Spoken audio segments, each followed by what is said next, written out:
Today's lesson is over 9/8, titled Compound Events.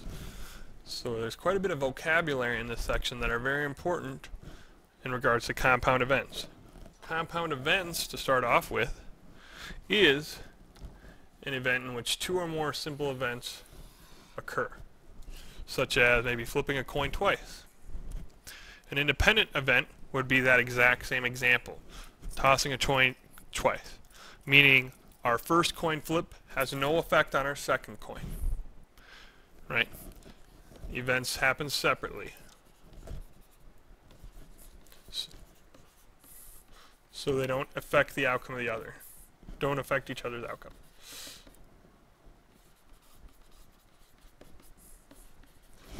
A dependent event is drawing a marble from a bag and then not replacing it.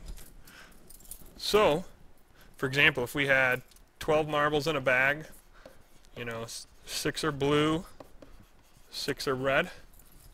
If we drew a red marble, and then we're trying to draw another red marble, those events are affecting each other.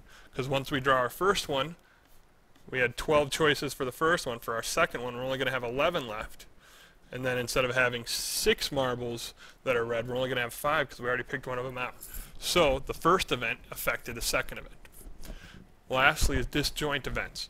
And this would be events that can't happen at the same time, such as rolling a 4 or a 6 with a number cube at the same time. It can't happen. So, on to our next number here. So for an example of an independent event, a spinner with 4 equal parts is spun and a number cube is rolled.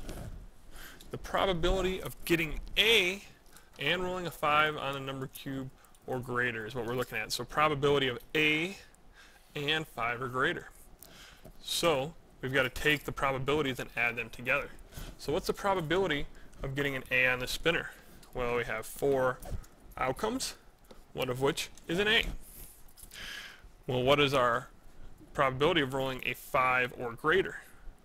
So 5 or greater on a number cube are the numbers 5 and 6, which give me 2 outcomes out of 6 possible. So that's based on the number of faces on a die or a number cube. So, how are we going to find these probabilities together? Well, remember, we're spinning and we have 4 outcomes here for the spinner. On a number cube, we have 6. So out of the total number of outcomes here is 24. And right now we have 1/4 chance of getting A. We got to add 2/6 chance of getting 5 or 6. So, actually we're multiplying. We are multiplying. So 1 times 2 equals 2. 4 times 6 equals 24. So there are 2 ways out of the 24 to get an A and B or greater. Right? So if we did our branches, we'd have A, B, C, D, sample space, and the only ways that we're going to get is the 5 and 6 branches. All the rest, 4, 3, 2, 1, and for all B, C, and D, the 6 branches off each of those are not a possibility. So 2 out of 24, the total number of ways. So again, we had to find the probability of the first event, multiply it by the probability of the second event to get 2 out of 24, and also we'd want to simplify, so 2/24, dividing both the top and bottom by 2, we're going to get 1/12. Next one. Number cube is rolled and a quarter is flipped. So number cube and quarter. What is the probability of rolling an even number and flipping tails? So what are our even numbers again? We have 2, 4, 6, 8, 10, 12. Keeps going. However, we only have 6 numbers on a number cube. So out of our total of 6, we have 2, 4, and 6, which is 3 outcomes. On a quarter, there's only 1 outcome for hitting tails. It's either tails or heads. So 1 out of the 2 outcomes. So we need to multiply these together. So what we have is 3/6 times 1/2. That's going to get us 3/12. You'll notice that we could have reduced ahead of time. 3/6 reduces into 1/2. So if we reduce to 1/2 times 1/2, that would have given us 1/4, which is the same thing as 3/12 if we would have simplified to start off with. So if you notice, it was easy to simplify at the beginning. We want to do that first before we multiply. But this is telling us the probability of rolling an even number and flipping tails is 1 out of 4 chance. Again, it doesn't say that we need this in fraction form, so we could also write this as 0.25 or 25%. There's always 3 different ways you can write each probability. The next question is Tom has 4 choices for pants: jeans, khakis, slacks, and sweatpants. He also has 3 choices for shirts: a t-shirt, polo, and a long sleeve shirt. If he chooses his outfit randomly, what is the probability he chooses jeans with polo? So we've got jeans, khakis, slacks, and sweats give us 4 options for pants. And then we have polo, long sleeved, and a t-shirt, which gives us 3 options for a shirt. Total options is 12. How many options do we have if they choose jeans and a polo? Well, we chose 1 here and 1 here. There's only one favorable outcome of having jeans and a polo. So 12 is our total possible. So number possible is always on bottom. Number favorable is on top. So 1/12 is actually going to be our answer. Since that doesn't easily go into a decimal form, nice and neatly, it'll be a repeating one. We're going to leave that as is. Next we have dependent events. If Bill has 4 black marbles, 4 red marbles, and 4 green marbles in a bag, what is the probability that Bill first pulls out a green marble, then pulls out another green marble without putting the first marble back in? So, probability here of green, then green, means what's the probability of pulling the first green out? Again, what's the number possible over number favorable? This one's similar to a permutation, right? Because how many marbles do we have possible? Well, we start with 4 plus 4 plus 4. Doing the math up top here equals 12. So we have 12 marbles in there, 4 of which are green. So we have 4 out of 12 chance. Next, we have how many marbles left? We took 1, so we're down to 11 marbles left. And also, we took 1 green, so we only have 3 green ones left in the bag. If it helps thinking it out here, we can draw the marbles. We got 4 red, 4 green, 4 black. So if we randomly picked and we got this green one here, how many marbles are left? We now have 4 plus 3 plus 4 gives us 11, and 3 of which are green.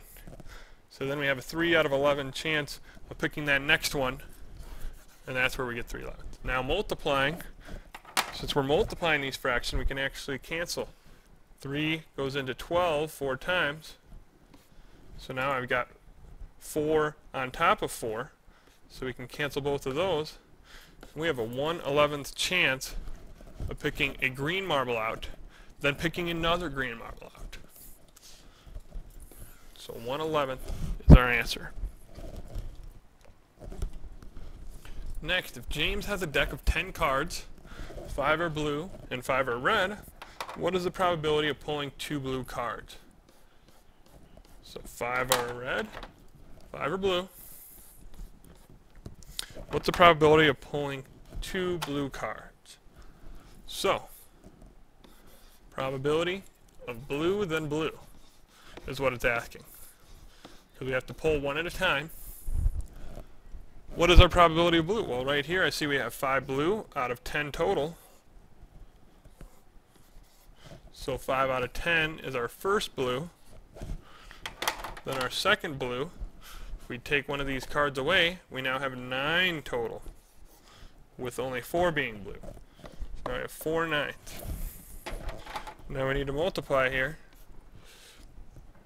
10 and 5 are actually divisible both by 5, so we have 1/2. 2 goes into 4 twice. So dividing both by 2, we get 1 on the bottom, 2 on the top. And now we have 2/9 as our answers. 1 times 2 over 1 times 9 is 2/9. So 2/9 chance to pull out 2 blue cards. Now we're on to disjoint events. Remember that disjoint events are 2 events that are impossible to happen at the same time. This one says there are 12 yellow, 3 black, 5 red, and 8 blue marbles in a bag. Joseph randomly selects 1 marble from the bag. What is the probability that the marble selected will be black, probability of black, or red? Right. So how are we going to find both of those?